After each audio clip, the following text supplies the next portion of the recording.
대한 제목으로 진행해 주실 거고요. 제가 잠깐 양력을 소개시켜 드리면 서울대학교 지질과학과에서 학사학위를 받으시고 물리학과에서 석사랑 박사학위를 받으셨습니다. 그리고 삼성전자에서 책임연구원으로 근무하시다가 서울시립대랑 카이스트 연구교수로 거치셔서 지금 XFC라는 회사의 대표로 연구 개발과 경영을 담당하고 계십니다.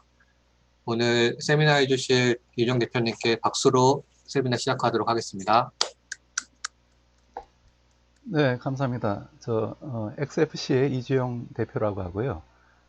제가 요즘 유튜브를 조금 활동을 해가지고 여기서 이제 그 토투쌤이라고 어, 그 이, 이 이름으로 활동을 하고 있으니까 여러분들 그 유튜브에 검색을 하셔가지고 구독도 해주시고 또 좋아요 눌러주시면은 제가 이 연료전지 쪽에 이런 그 강의를 계속 업데이트를 하도록 하겠습니다. 예. 네, 그럼 제가 오늘 말씀드릴 내용은 그 제목을 연료전지 길라잡이로 정했고요. 이게 그 연료전지를 여러분들이 그 인력 양성 사업단이니까 상당히 많이 저보다 잘 아실 텐데, 저는 사실 뭐 물리학 전공이라서 이 전기화학 전공자도 아니고 해서 사실 연료전지 쪽에 어떤 체계적인 교육을 받은 적이 없습니다. 그런데 제가 이쪽 관련된 어떤 사업을 하다 보니까 그래도 이제 서당계 3년이면 그 풍어를 얻는다고 하죠. 그래서 지금 벌써 그 서당계 시절이 한 10년 가까이 돼가지고 거기서 얻은 지식을 바탕으로 여러분들께 간단하게 그런 그 지식을 좀 전해드리도록 하겠습니다. 네, 그러면 일단 한번 시작을 해 보도록 하겠습니다.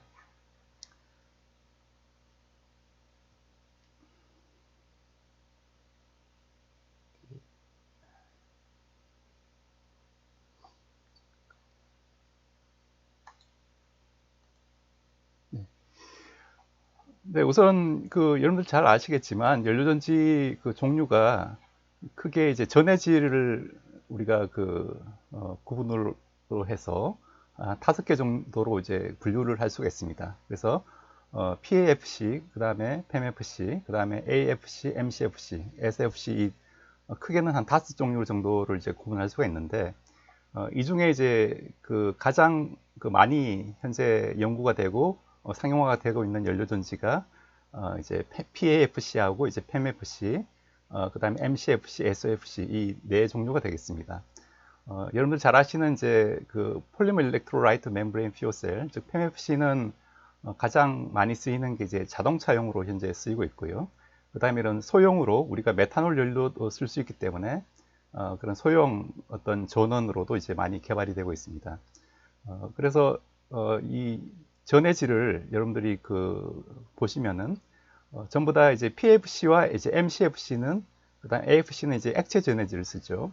그런데 이제 PEMFC하고 SOFC는 고체 전해질을 쓰기 때문에 그게 하나의 장점이 됩니다. 그래서 PEMFC의 어떤 고체 전해질은 이제 나피온이라고 알려진 이제 그 프로톤 컨덕팅 그 멤브레인이 되고요. 그 다음에 그 PAFC 같은 경우에는 어떤 액체 인산 H3PO4 인산을 쓰고, 그 다음에 AFC는 이제 KOH를 쓰고, MCFC는 그 몰튼 카보나이트, 즉 탄산염을 필요로 하기 때문에 리튬 코발트 옥사이드나 뭐 칼륨 코발트 옥사이드 이런 그 탄산염이 들어있는 염을 주로 이제 전해질로 씁니다. 그리고 SFC는 이제 그 세라믹 물질을 전해질로 쓰는데 가장 대표적인 게 이제 YSC가 있고, 이건 이제 옥사이드 이온이 산소 이온이 전도를 하는 거고, 그다음에 GDC라는 이제 수소 이온이 투과하는 그런 전해질도 있습니다. 그래서 차지 캐리어가 즉 전하를 이동시키는 그 매체가 다 이제 대부분 양성자인데 PFC, PEMFC는 양성자고, 그런데 이제 AFC 같은 경우에는 이제 OH 이온이 되고, MCFC는 이제 탄산염, 그러니까 CO3 2- 이온이 이제 되겠습니다. SOFC는 이제 주로는 이제 산소 이온이 되고요. 그다음에 아까 말씀드렸다시피 그 저온 영역에서는 이제 수소 이온도 이제 가능합니다. 그리고 이 촉매는 주로 이제 저온형에서는 백금 촉매를 쓰고, 이제 고온형에서는 굳이 백금을 우리가 쓸 필요가 없죠. 왜냐하면 반응 속도가 이제 고온에서 활발하게 일어나기 때문에 이런 그 그 니켈과 같은 이런 그 일반적인 그 저가형 어떤 금속도 촉매 역할을 하고 있습니다. 그리고 SFC의 경우에는 이런 물론 니켈도 촉매를 쓰지만 어떤 그 양극 재료 같은 경우에는 페rov스카이트 구조의 어떤 이런 산화물도 이제 촉매로 우리가 사용할 수가 있습니다. 그리고 연료는 그 저온형 연료 전지에서는 이제 이런 촉매를 100건밖에 못 쓰기 때문에 주로 순수 수소를 쓰든지 아니면 이제 메탄올을 이제 사용할 수가 있습니다. PMFC 같은 경우에는 이제 메탄올을 사용한 걸 우리가 따로 이름 붙이기를 이제 디렉트 메탄올 이제 퓨어셀이라고 하고 DMFC라고 한다고 알고 있죠. 그리고 또 AFC 같은 경우에도 역시 이제 순수 수소를 쓰는데 MCFC나 SFC는 그 탄화계 수소, 순수 수소뿐만 아니라 그 LNG, 즉 메탄이 들어있는 이런 탄화계 수소 연료를 쓸 수도 있고 또 심지어는 이런 CO를 쓸 수도 있습니다. 그리고 MCFC 같은 경우에는 그 반응 과정에서 CO2가 이제 발생하는데 그 CO2 자체도 또 연료로 쓸 수 있는 그런 장점이 있겠습니다. 그리고 작동 온도는 이제 자동차용 같으면 PMFC가 한 80도 정도고 현재 이제 그 탄화수소계 복합막 같은 경우에는 이제 온도가 100도가 넘어가기도 하죠. 그리고 이제 PFC는 한 200도씨 정도, 그래서 온도가 점점 높아집니다. AFC도 그 정도 온도가 되고, MCFC는 이제 발전용이기 때문에 온도가 이제 650도씨 정도.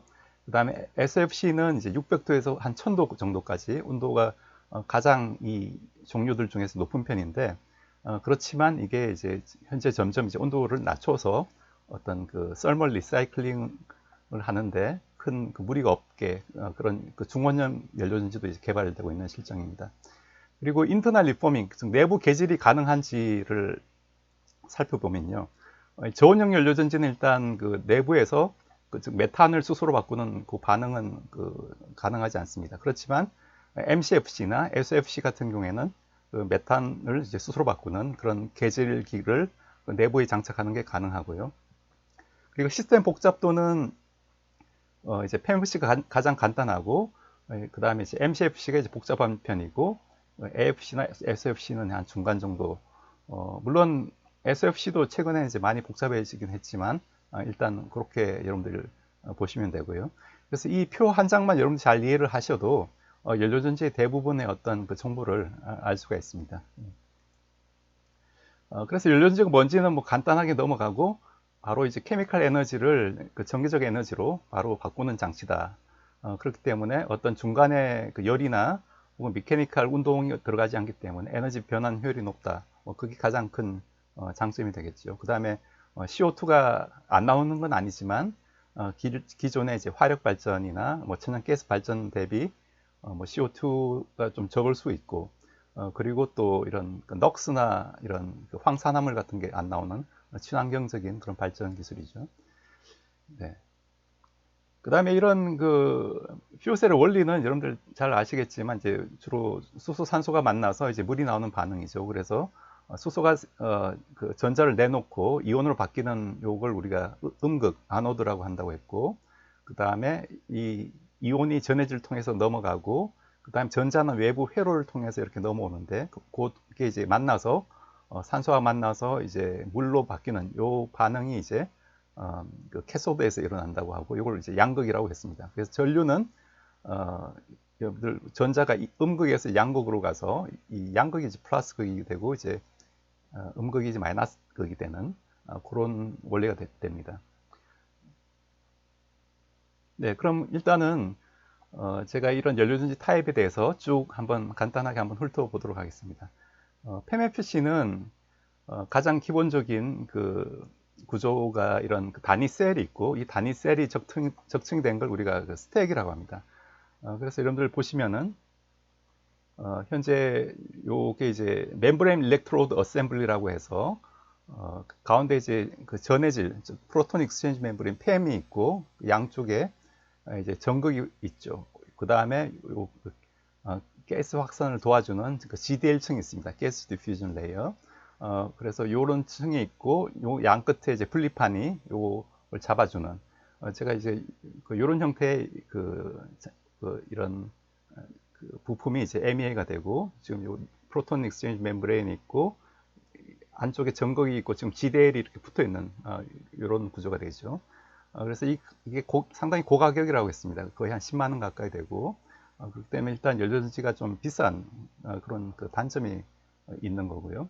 그리고 이런 것들이 이런 또 분리판과 또 이렇게 여기 분리판이고 그라파이트로 만들어져 있는데 여기 자세하게 보시면 이렇게 이제 홈이 이렇게 파여져 있죠. 이게 그래서 이 홈을 우리가 그 플로우 필드 유로라고 하고 이쪽으로 이제 기체가 흘러가는 거죠. 그래서 수소나 이제 산소가 수소나 에어가 이제 공급되는 그런 원리가 되고 요게 이제 이 ME의 양쪽으로 이 분리판이 이렇게 두 장씩 이렇게 있고 그 다음에 또 이런 셀들이 이제 반복이 되는 그런 구조가 이제 스택이라고 했었습니다. 그래서 보통 자동차용 같으면 스택이 단입 셀이 한 400장 정도가 이제 적층이 되어 있는 상태고 양쪽은 이제 엔드 플레이트가 이렇게 있는 그런 상태가 되겠습니다. 네, 그리고 이런 이 MEA가 가장 어떻게 보면 중요한 그런 부품인데요. 이 구조를 보시면은 가운데 이런 프로톤 도전막이 있고, 이게 주로 이제 나피온막이라고 해가지고 듀퐁이라는 회사에서 1960년대 만든 그런 구조입니다. 그래서 이게 PTFE, 즉 우리가 테프론이라는 물질로 보통 알고 있는 PTFE가 이제 코팅이 돼 있고, 그 PTFE 백본에다가 이제 이런 나피온 아이노버가 이렇게 도포가 되어 있는 그런 구조가 되는데, 그래서 얘가 일단 작동을 하려면은 이 나피온막이 물을 이렇게 함침을 하고 있어요. 물을 가지고 있어야 됩니다. 그래서 항상 그런 수화 과정이 필요하고요. 그다음에 이런 수소 이온이 전도가 될 때 이 물도 같이 끌고 가기 때문에 그런 물을 잘 관리하는 그런 기술이 굉장히 중요해집니다. 그래서 이런 GDL이라는 게 있어가지고 양쪽에는 GDL이라는 게 있어가지고 이 들어온 이 수소 기체하고 산소 기체를 잘 이렇게 옆으로 이렇게 확산을 시켜주는 그런 원리가 되겠습니다. 그리고 지금 여기 보이진 않지만 요 사이 멤브레인 사이에 이제 촉매층이 이렇게 발려져 있는데 그게 이제 보통 카본 블랙 같은 이런 카본 굉장히 미세한 파우더 안에 파우더 위에 이렇게 백금 입자가 이렇게 박혀 있는 그런 구조를 가지게 되고요.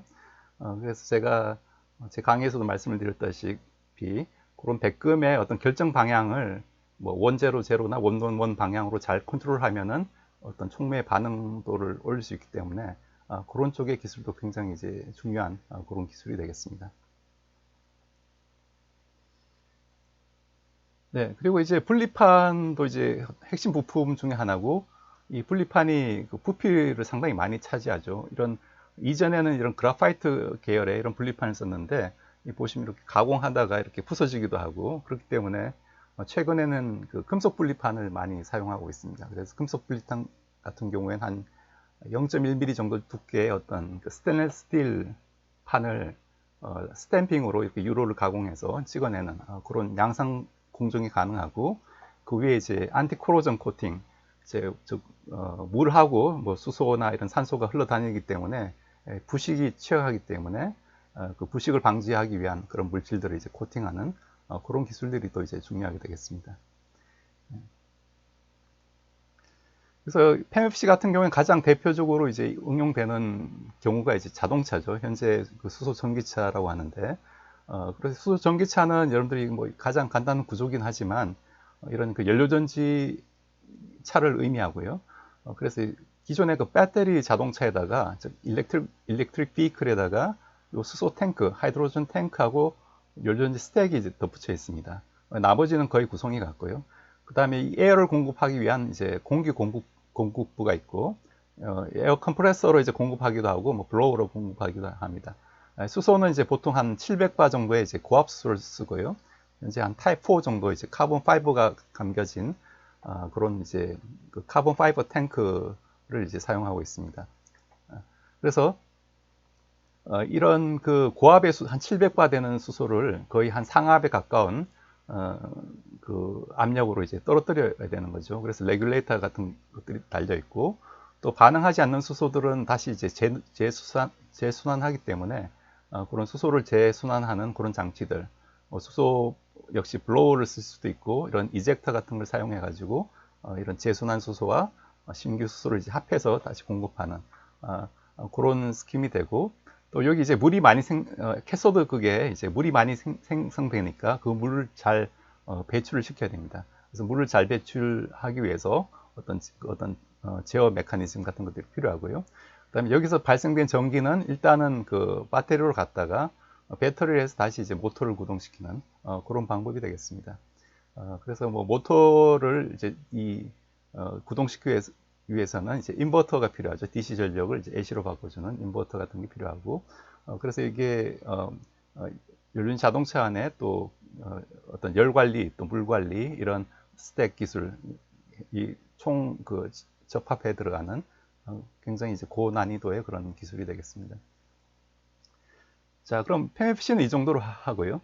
MCFC는 이제 발전용으로 많이 사용되고 있죠. 현재 국내에는 이제 그 P사에서 MCFC를 현재 많이 설치를 했었는데, 기본적인 원리는 뭐냐면은 이건 이제 용융탄산염이 전해질이 됩니다. 그래서 리튬, 코발트 옥사이드 같은 이런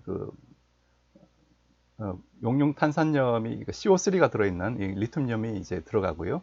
이게 이제 상온에서는 고체지만 이제 한 5, 600도 정도 온도에서 가압을 하기 때문에 이게 액체가 됩니다. 그렇기 때문에 액체 전해질을 쓰는 게 되는데, 항상 액체 전해질을 쓸 경우엔 이런 기체 같은 것들이 바로 이제 크로스오버 현상이 일어날 수가 있죠. 통과할 수가 있기 때문에 그걸 막기 위해서 이런 매트릭스 구조를 씁니다. 그래서 리튬 옥사이드나 알루미늄 옥사이드로 된 이런 매트릭스, 그래서 이런 점이 기공이 이렇게 뚫린 하나의 상당히 단단한 어떤 막이라고 생각하시면 되는데, 그런 매트릭스 안에 이런 전해질이 들어가 있다고 보시면 되고요. 그리고 이제 촉매로는 이제 산화국 촉매는 니켈 크롬을 많이 쓰고, 이제 환원국 촉매는 이제 리튬이 흡수된 니켈, 즉 니켈 촉매를 이제 사용하게 되는 거죠. 그리고 하나의 특징적인 현상은 요 반응식에 보시면 아시겠지만, 산화극에서 수소가 들어가서 CO3하고 만나서 이온이 만나서 CO2가 나오게 됩니다. 그리고 산화극에서 이제 물이 생성되죠.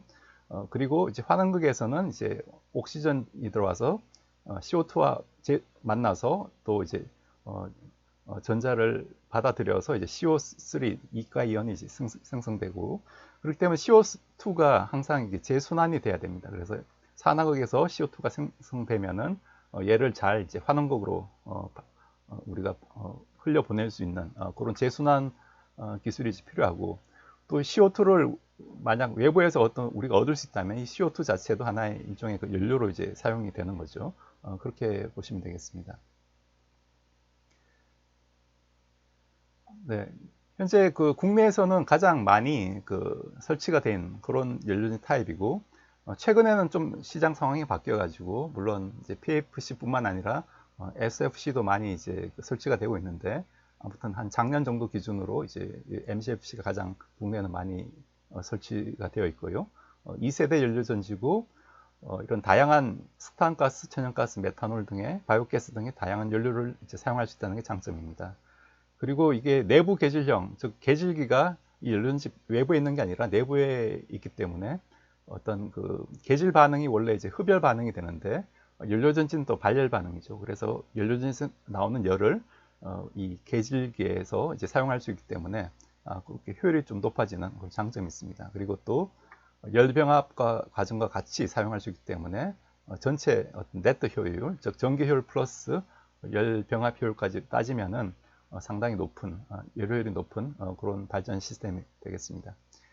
그리고 또 이제 이런 CO, 보통 PMFC나 AFC 같은 경우에는 CO가 굉장히 이제 크리티컬하게 안 좋은 가스인데, 여기서는 이 CO가 있더라도 상관이 없는 그런 장점이 있고요. 그 다음에 근데 단 한 가지 이제 단점은 뭐냐면은 이 용융탄산염이 이렇게 실제로 반응을 하고 또 전극과 또 반응을 하기 때문에 굉장히 이제 부식에 취약합니다. 그래서 전극이 녹아나가기도 하고, 그렇기 때문에 이런 스택 수명이 이제 좀 문제가 되는 그런 단점이 있어서 이런 걸 이제 방지하기 위한 내부식 재료의 개발이 중요한 그런 연구 방향이 되겠습니다. 네, 그리고 이 그림은 현재 작년 기준으로 해서 MCFC, PFC, SFC가 국내에 설치된 그런 상황인데요.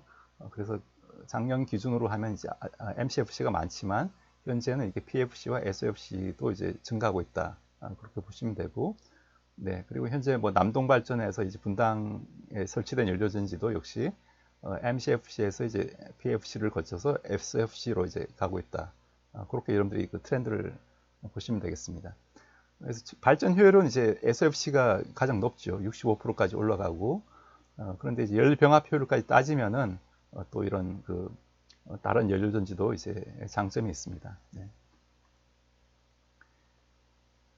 네, 그러면 이제 간단하게 한번 MCFC에 대해서 살펴봤고요. 그다음 PFC에 대해서 살펴보면요. PFC는 이제 포스포릭 엑시드라고 해가지고 그 액상 인산이 이제 전해지로 들어갑니다. 그래서 얘도 역시 어떤 액체 전해질을 쓰기 때문에 어떤 매트릭스 구조가 필요하고요. 그게 이제 실리콘 카바이드 매트릭스를 씁니다. 가운데 전해질에 전해질을 잡고 있는 다공성 매트릭스가 실리콘 카바이드라는 얘기고요. 그래서 이 경우에도 역시 전도이온은 이제 수소가 되고 양성자가 되고 양쪽 촉매는 이제 그 백금 촉매가 됩니다. 그래서 다공성 그라파이트와 이제 백금으로 구성된 이런 전극을 쓰고요.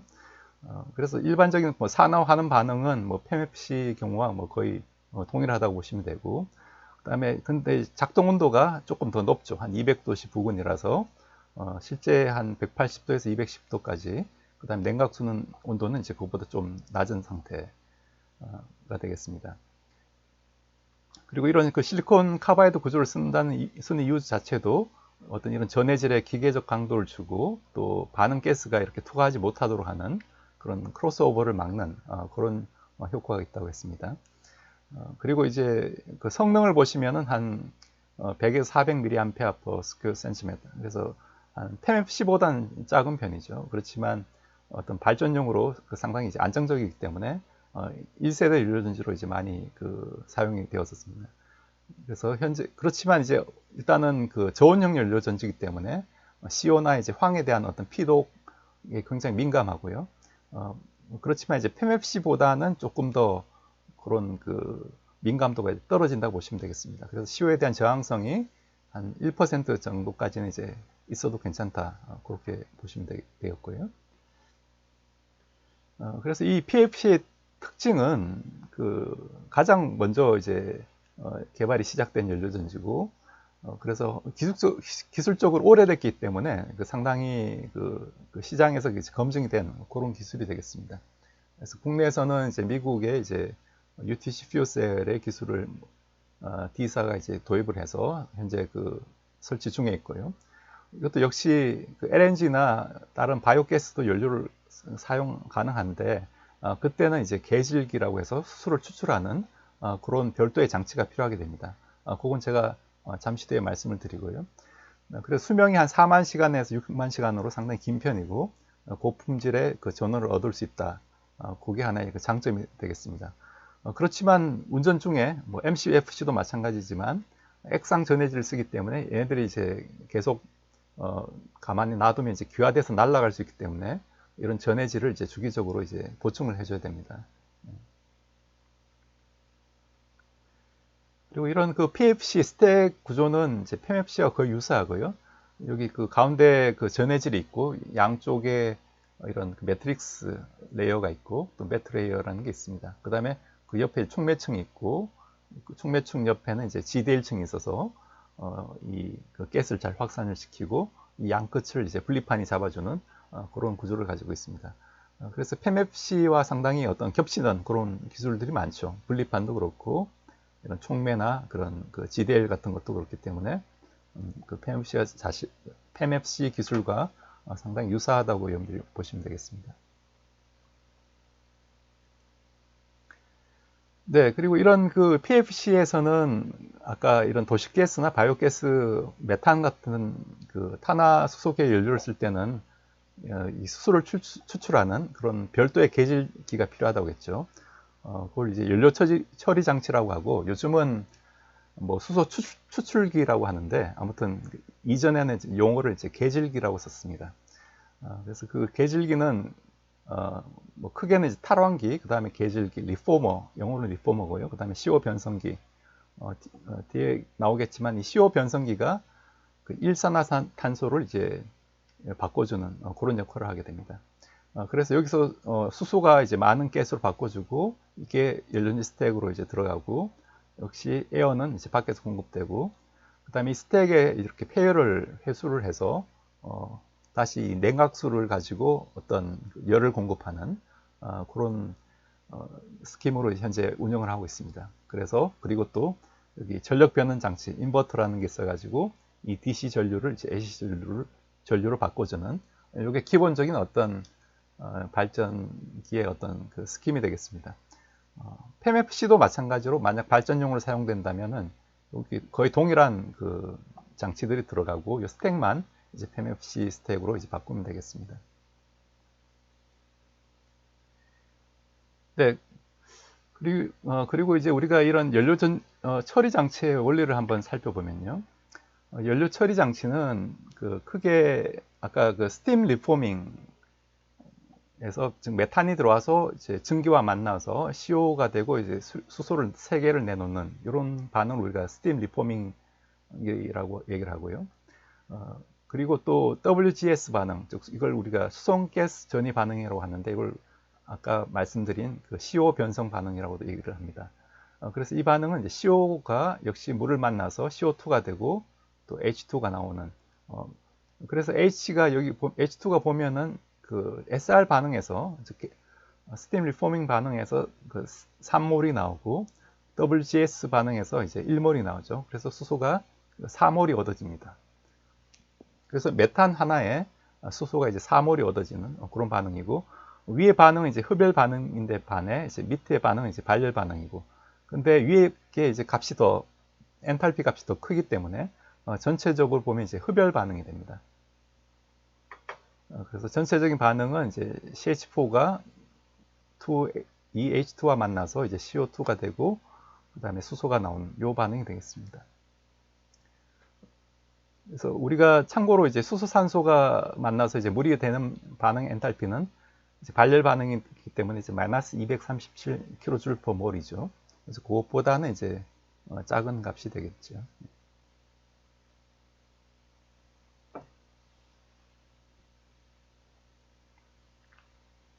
네, 그러면 이제 SFC에 대해서 마지막으로 이제 SOFC에 대해서 살펴보겠습니다. 이 SOFC는 현재 그 발전용으로 굉장히 또 이제 곽광을 받고 있고요. 일단은 그 전력 변환 효율이 높기 때문에 발전용으로 이제 그 많이 또 연구가 되고 또 어떤 3세대 연료전지로서 다음 세대 연료전지로서 그 굉장히 주목받고 있는 그런 기술이 되겠습니다. 그래서 최근에는 이제 SFC의 경우에도 역시 그 내부 계질령, 여기 내부 계질령이라는 건 뭐냐 하면은 이제 기존의 어떤 천연가스를 우리가 연료로 쓸 때 이게 연료극에서 따로 계질기가 필요한 게 아니라 연료극에서 이런 그 계질 반응이 일어나는 그런 스킴을 가지고 우리가 내부 계질령이라고 얘기를 합니다. 그래서 구체적으로 보시면 제가 이따가 말씀을 드리겠지만 이 연료극 촉매가 바로 그 역시 그 니켈이 들어갑니다. 니켈 YSG 썰맷이라고 해가지고 니켈이 들어간 어떤 세라믹이기 때문에 연료극에 아까 MCFC도 이제 여기 보시면 니켈 촉매를 썼었죠. 그 스팀 리포밍 과정에서 니켈 촉매가 필요합니다. 그래서 그 촉매를 이런 그 연료극에 들어가는 촉매를 가지고 이제 스팀 리포밍 반응도 같이 일으킨다. 그런 개념으로 보시면 되고요. 그래서 메탄이 들어오면은 이 수소와 스팀과 만나서 이제 CO가 생기고 이제 수소로 바뀌게 되겠죠. 그다음에 이 CO가 다시 물과 만나서 이런 CO2가 나오고 H2가 생기게 됩니다. 그래서 전체 반응을 보시면은 메탄이 들어와서 이제 산소, 공기국에 이제 산소와 만나서 CO2가 나오고 그다음에 물이 생기는 그런 반응이 되겠습니다. 그래서 SFC가 그 친환경적인 발전이긴 하지만 CO2가 안 나오는 건 아니죠. 여러분들이 항상 기억하실 게 연료전지는 그 메탄 계열의 연료가 들어오면 항상 CO2가 나오게 됩니다. 물론 순수수소가 들어오면은 이 CO2가 발생하지 않을 수 있지만 그 경우는 굉장히 제한적이고요. 일반적 연료가 대부분 천연가스이기 때문에 CO2는 발생한다고 보시면 되겠습니다.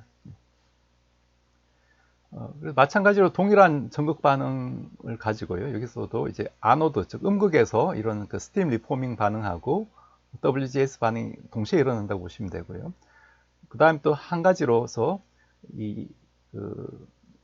여기서는 이제 이온 전하 움직이는 전하가 즉 여기서는 산소 이온이 됩니다. O2- 이온이기 때문에 즉 이제 그 산소가 공기극에서 전자를 만나서 산소 이온으로 바뀌고 이 이온이 통과를 하고 전해질을 통과를 하고 연료극에서는 이제 물이 생기게 됩니다. 그래서 물이 생긴 위치가 그 음극이다. 그렇게 여러분들이 알아두셔야 되고요. 그래서 전체적인 반응은 이렇게 되고, 네, 그렇습니다. 그래서 양극에서는 이제 산소가 이제 이온화되고 음극에서 수소와 이 산소 이온이 만나서 물이 생기게 된다. 그렇게 보시면 되겠습니다.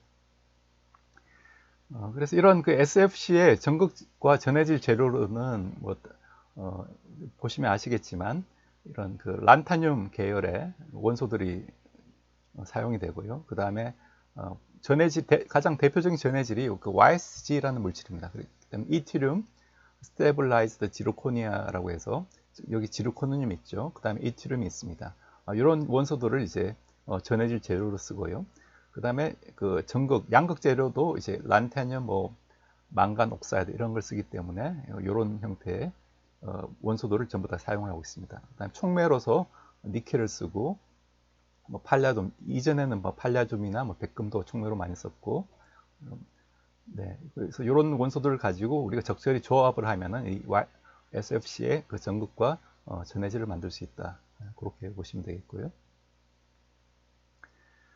이 SFC 의 동작 원리는 거의 간단합니다. 즉 물이 이제 아까 아노드 산화극에서 생긴다고 했죠. 그렇기 때문에 그 산화극에서 물이 생기고 환원극에서 이제 산소가 이제 산소 이온으로 바뀌고 실제로 이제 차지 캐리어, 즉 전하를 이동시키는 물질은 이제 옥시전 E- 이온이죠. 이게 이제 넘어간다고 보시면 되겠습니다.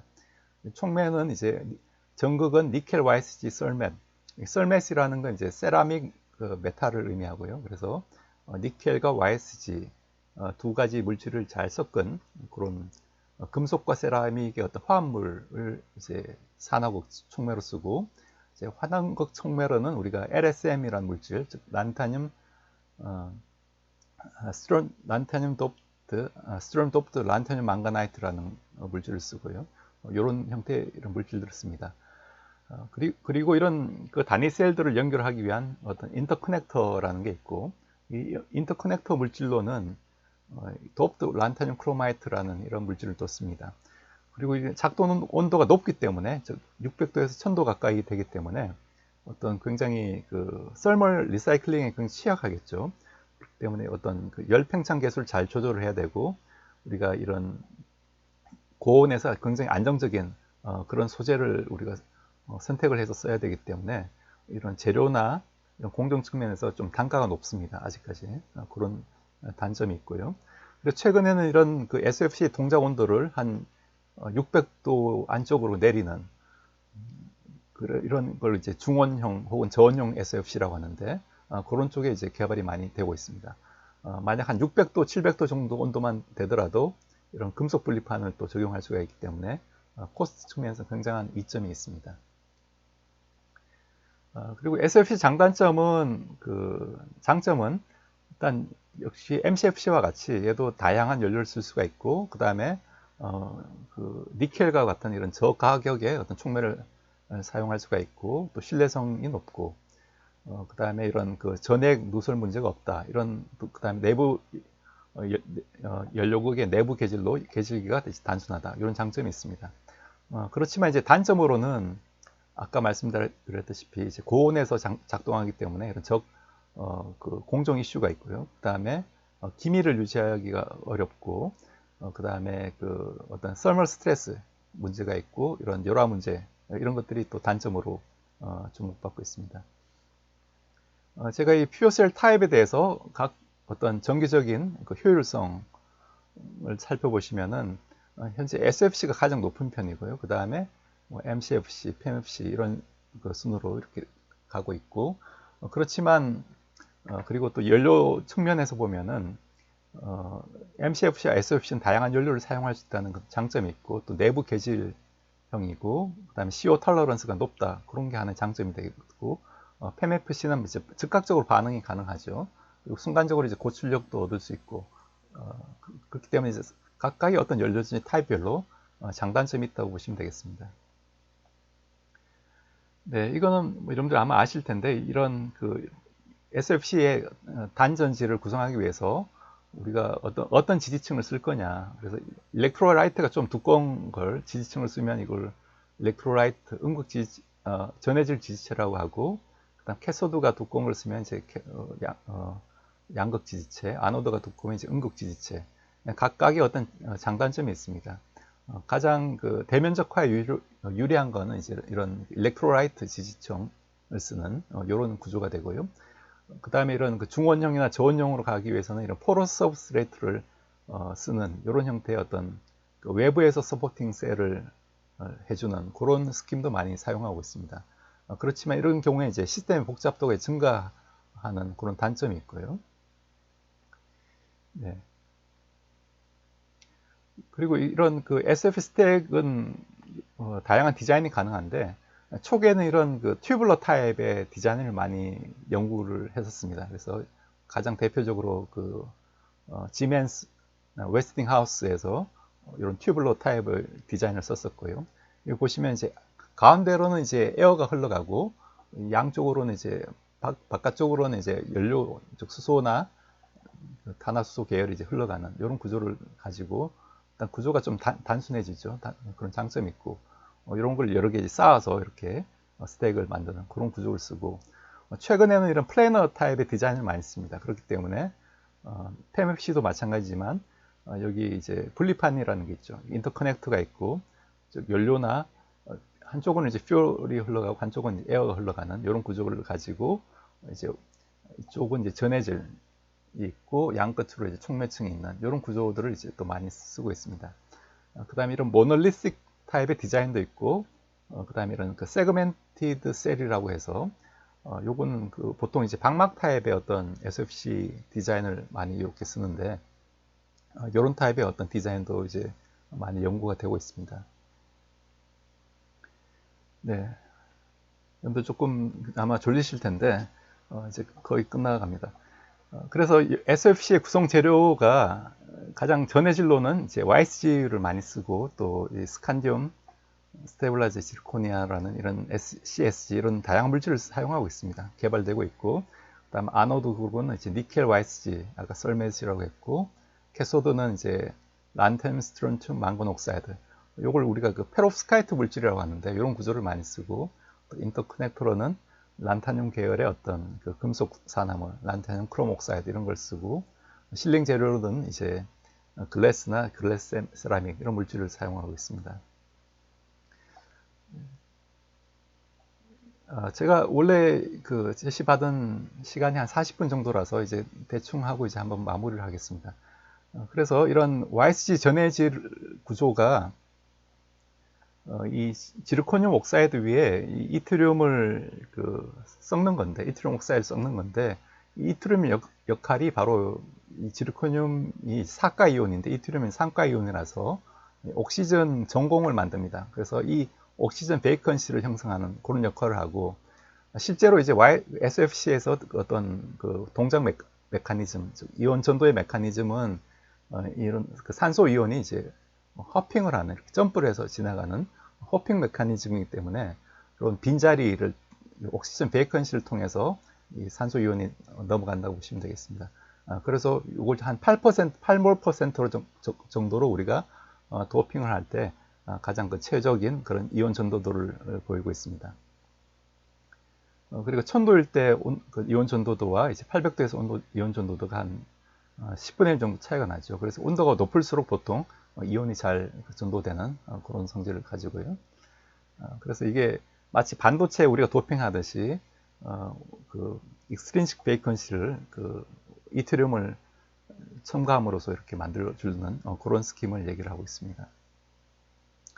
그래서 양극 전극 재료로는 아까 그 란테름 스트론트 망간 옥사이드 이런 물질 쓴다고 했죠. 그래서 어떤 열팽창 미스매치를 최소화하는 그런 물질이고 또 화학적으로 안정되어 있고 그다음에 전기 전도도 그다음에 이온 전도도가 좋은 그런 물질이 되겠습니다. 그래서 이런 구조를 우리가 페롭스카이트 구조라고 이제 말씀을 드렸고요. 네. 그리고 음곡 재료는 아까 니켈, YCG, 썰맷이라고 했는데 이 니켈이 한 30% 정도 이상 들어가야 됩니다. 그래야지만 이런 그 니켈이 잘 연결되는 그런 그 구조를 만들기 때문에 35, 보통 한 35%에서 한 50% 정도 니켈을 가지고 그다음 YSG와 이제 섞어서 이렇게 전극을 만드는 그래서 이런 형태의 어떤 그 전극 구조가 되겠습니다.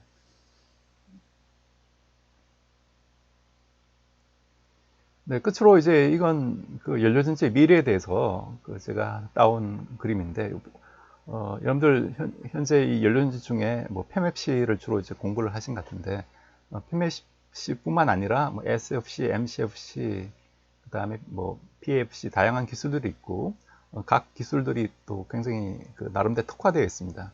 그렇기 때문에 이제 그쪽 부분도 여러분들이 관심을 가지셔야 될 것 같고, 이게 현재는 뭐 발전용만 그 주로 상용화가 되어 있는데 발전용뿐만 아니라 다른 분야의 수송용이나 휴대용도 이제 같이 발전이 돼야지만 진정한 어떤 수소 사회에 올 수 있다고 보고요.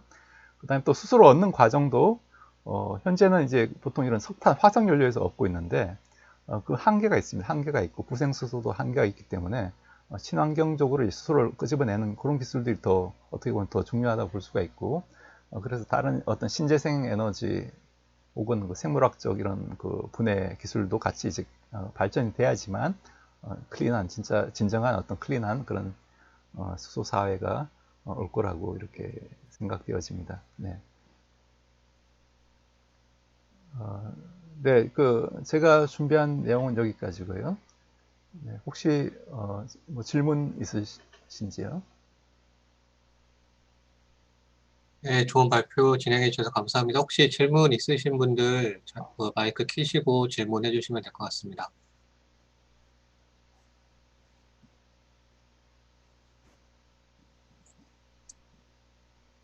네, 따로 질문 특별히 없으신가요? 다들 너무 쉬운 내용이라서 질문이 없겠습니다. 혹시 그 대표님 그 연구하고 계시는 XFC 회사에서는 주로 어떤 연구를 많이 하고 계신지 잠깐 여쭤봐도 될까요? 예, 저희도 이런 그 부품 연료전지 MEA나 분리판 이런 연구를 많이 했었고요. 그 다음에 이런 휴대용 연료전지, 요건 이제 휴대용 스택인데 이런 그 DMFC를 메탄올 연료로 해가지고 이런 그 휴대용을 할 수 있는 그런 기술도 많이 개발을 했습니다. 네, 근데 항상 이게 기존의 배터리 기술과 비교할 때 어느 정도 이제 경쟁력을 가지느냐 이제 그게 문제이기 때문에 예, 그런 데 대한 좀 한계가 좀 있었습니다. 그런 휴대용 연료전지는 주로 뭐 모바일 타겟인가요? 아니면 어떤 정도까지 휴대용이? 네, 그러니까 일단 휴대용의 장점은 그 기존의 그 리튬 뭐 폴리머 배터리는 리튬 이온 배터리가 그 에너지 저장 덴시티 한계가 있습니다. 한계가 있는데 연료전지 같은 경우에는 이제 그 연료통만 키우면은 얼마든지 그 에너지 덴시티를 높일 수 있기 때문에 그쪽에 메리트 있고 저희도 그런 걸 가지고 예를 들어 한 100와트 정도급 전원을 가지고 이런 그 소규모 발전하는 레저용이나 혹은 뭐 소규모 드론을 이제 운전하는 뭐 그런 쪽으로 이제 좀 했었죠. 예. 네, 감사합니다. 혹시 마지막으로 다른 질문 없으시면 오늘 좋은 발표해 주신 이주영 대표님께 박수로 발표 마치도록 하겠습니다. 감사합니다. 네, 감사합니다.